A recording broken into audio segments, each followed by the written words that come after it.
Pour leur dernier repas ensemble et sur la demande de Frank, son ami lui dissout une dose mortelle de drogue dans son verre de vin. Mais avant que je vous raconte comment Frank en est arrivé là, sachez que je vais vous spoiler le meilleur épisode d'une excellente série, donc si vous comptez la voir, je vous conseille fortement de stopper net la lecture de cette vidéo. Si le spoil ne vous gêne pas, restez, parce qu'en plus de découvrir la philosophie d'Épicure, vous allez découvrir une histoire qui est peut-être la plus touchante, toute série confondue.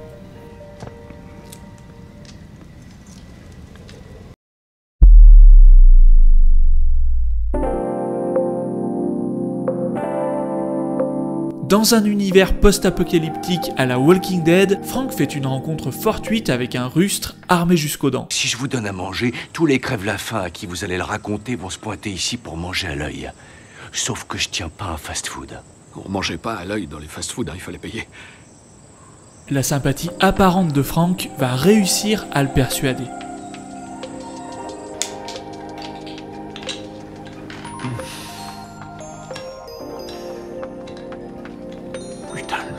Si la nourriture est excellente, c'est parce que notre hôte vit isolé et en autarcie depuis plusieurs années. Après l'apocalypse, il a fait de son village une petite forteresse qui lui permet de vivre en sécurité, d'élever des bêtes et de faire pousser ses propres légumes. À la fin du repas, Frank sait qu'il va devoir partir, mais juste avant, il demande une faveur.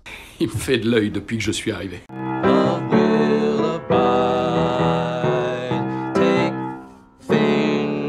L'hôte n'a pas l'air d'apprécier sa manière de jouer, alors Frank va le mettre au défi.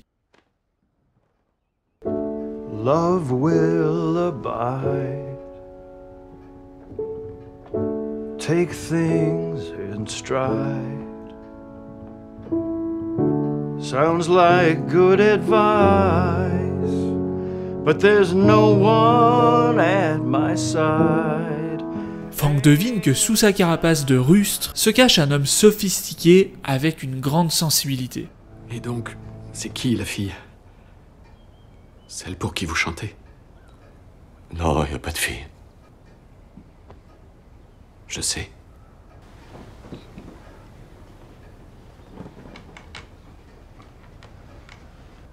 Comment tu t'appelles? Bill. Contre toute attente, Frank et Bill tombent amoureux et entament ensemble une vie qu'on pourrait qualifier d'épicurienne. Va prendre une douche, Bill.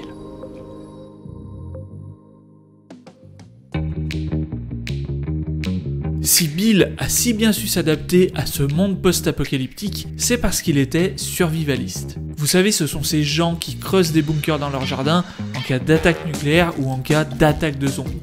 S'il y a des zombies qui arrivent, on est dans la merde. Mais qui te dit que ça n'arrivera pas? Et donc Bill avait déjà un point commun avec Épicure, la prudence. Le plus grand des biens, c'est la prudence. Il faut donc la mettre au-dessus de la philosophie même, puisqu'elle est faite pour être la source de toutes les vertus. Et donc, contrairement à ce qu'on pense habituellement, Épicure n'encourage pas les excès. Au contraire, Épicure les condamne parce qu'il crée des désirs non nécessaires. Par exemple, imaginez que vous vous mettez à manger du caviar tous les jours. Au début, ça va être cool parce que le caviar c'est délicieux et en plus c'est très rare. Mais très vite, le plaisir d'en manger va s'estomper parce qu'il sera devenu normal et habituel. Par contre, cette habitude va créer un besoin, un désir, et le jour où vous n'en aurez plus, vous allez souffrir de ne pas pouvoir en manger. Caviar d'aubergine. Des mets simples donnent un plaisir égal à celui d'un régime somptueux si toute la douleur causée par le besoin est supprimée. C'est pour cette raison qu'Épicure prescrit une nourriture simple et optimisée pour donner la pleine santé et favoriser ce qu'il appelle l'aponie, l'absence de troubles du corps. Mais pour vivre le parfait bonheur en bon épicurien, la prudence et manger équilibré ne suffit pas. Il faut aussi prendre soin de sa santé mentale, et c'est en ça que la personnalité de Frank va compléter celle de Bill pour former le parfait couple épicurien. Si Bill assure l'aponie, Frank, lui, va apporter l'ataraxie. L'ataraxie est au mental ce que l'aponie est au corps. L'ataraxie signifie un état mental sans trouble. En plus de l'amour, Frank va apporter de nouvelles amitiés sincères, base de l'ataraxie pour Épicure. Grâce à ces nouvelles amitiés, ils vont pouvoir échanger des idées, des biens et des moments de convivialité. Frank truquera même un sachet de graines dans le dos de Bill pour lui faire une magnifique surprise au milieu de leur quotidien frugal. Remarquez qu'en bon épicurien, il ne mange qu'une seule fraise à la fois.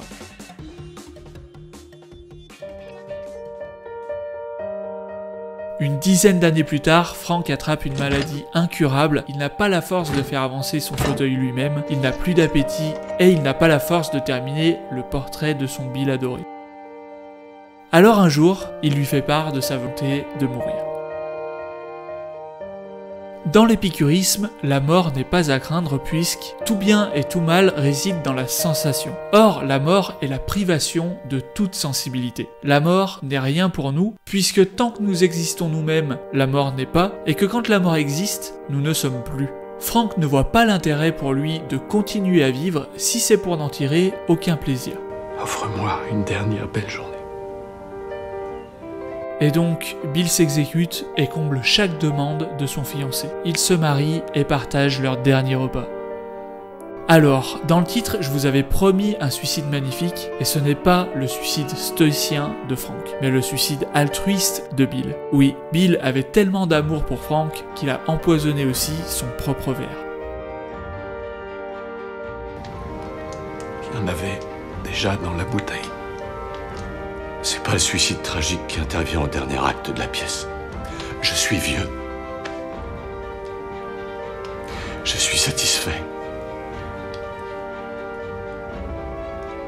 Et toi, tu as été toute ma vie.